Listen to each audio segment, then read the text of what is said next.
mengenai jurusan kimia sendiri, Mas.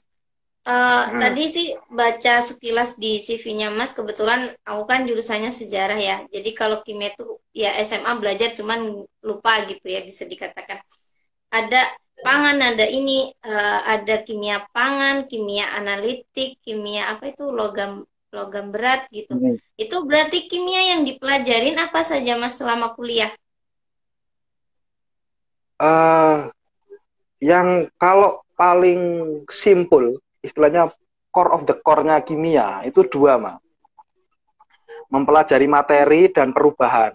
Itu dok, materi dan perubahan.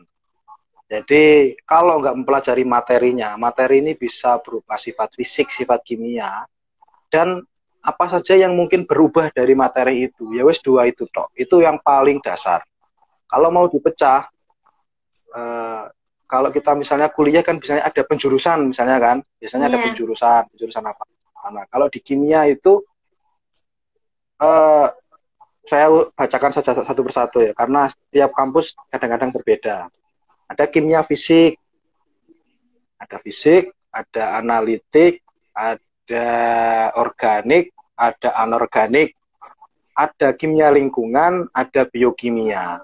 Nah, itu bedanya apa macam-macam ya. Kalau di fisik itu lebih ke teori. Jadi kalau kimia teori bisa ke fisik. Soal berhubungan dengan energi yang terlibat di reaksi kimia itu juga di fisik. Analitik itu metode. Jadi kalau saya kan kebetulan di kimia analitik, nah itu masuk ke metode. Terus ada empat yang lain, biokimia, organik, anorganik, dan lingkungan, itu objek analisis. Nah, itu objek analisisnya. Pembedaannya seperti itu. Ada yang organik, organik itu ya yang barang-barang di, kalau di kimia itu barang-barang yang karbon, itu yang organik. Kalau karbon itu ya tubuh manusia, itu karbon, kayu itu karbon. Kalau yang anorganik itu batu-batuan.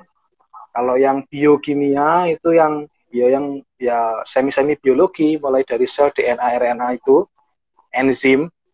Terus kalau yang lingkungan itu lebih masuk ke pencemaran aspek kimia di lingkungan. Jadi kalau ama baca itu kimia itu ya melingkupi dari semua hidup kita, karena tidak ada barang ini yang tidak bahan kimia, mah. Nah, ama kan sudah ngobrol dengan orang kimia ini. Kalau iya. misalnya kalau ama pernah dengar obat ini bebas bahan kimia, nah itu jelas tidak benar secara kaidah keilmuan. Karena tidak ada barang yang tidak bahan kimia. Bahkan ini loh, mah. Ini air minum, Ya, air air minum. minum kalau dibilang tidak bahan kimia itu salah besar. Hmm? Karena air minum itu kan H2O. Iya. H2O emang gak bahan kimia, bahan kimia. Kimia. Tuh. Kimia. Jadi tidak ada. Kita menghirup udara. Saya menghirup, saya melepaskan. Saya menghirup oksigen. Oksigen ada rumus kimianya, O2. Saya mengeluarkan CO2. Nah, itu juga bahan kimia. Jadi kalau kita itu mendengar tidak mengandung bahan kimia, nah itu aneh. Kok bisa sesuatu tidak mengandung bahan kimia? Mungkin maksudnya adalah tidak mengandung bahan sintetik. Nah, itu. Hmm. Bedanya itu kadang-kadang kalau di obat itu sintetik atau herbal. Sebenarnya istilahnya itu begitu. Tapi Hmm. kadung kimia itu dicap sebagai sesuatu yang negatif, makanya Negatif. tidak mengandung bahan kimia. Nah, itu berarti bagus barangnya. Maksudnya adalah dia itu sebenarnya herbal, bukan sintetik. Nah, seperti itu. Hmm. Itulah. Biasanya kan kalau perempuan tuh ini Mas, yang paling deket make up ya.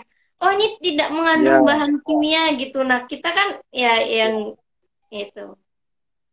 iya. Terus make Sebenarnya up semua tidak make mengandung up bahan ada kan? kimia. Iya, Hmm. pasti. Kalau gini, make up ini tidak mengandung bahan kimia lah. Terus apa yang kamu templekkan di wajahmu itu? Apakah itu angin? Angin pun ada bahan kimianya. Berarti kan kalau tidak mengandung bahan kimia, berarti kan ya vakum. Iya. Vakum nggak ada apa-apa kan. Jadi pasti ada bahan kimianya. Entah itu silikon kah, entah itu merkuri kah, entah itu karbon kah, alumina dan sebagainya. Mesti bahan kimia itu ada oksigen. mesti ada bahan kimia. Bedanya itu tadi, bahan kimia berbahaya, bahan kimia sintetik, logam berat, nah tinggal yang mana, tapi pasti semuanya ada bahan kimia. Itu sudah menjadi kodratnya ya, dunia ini Ya. isinya bahan kimia. Gitu.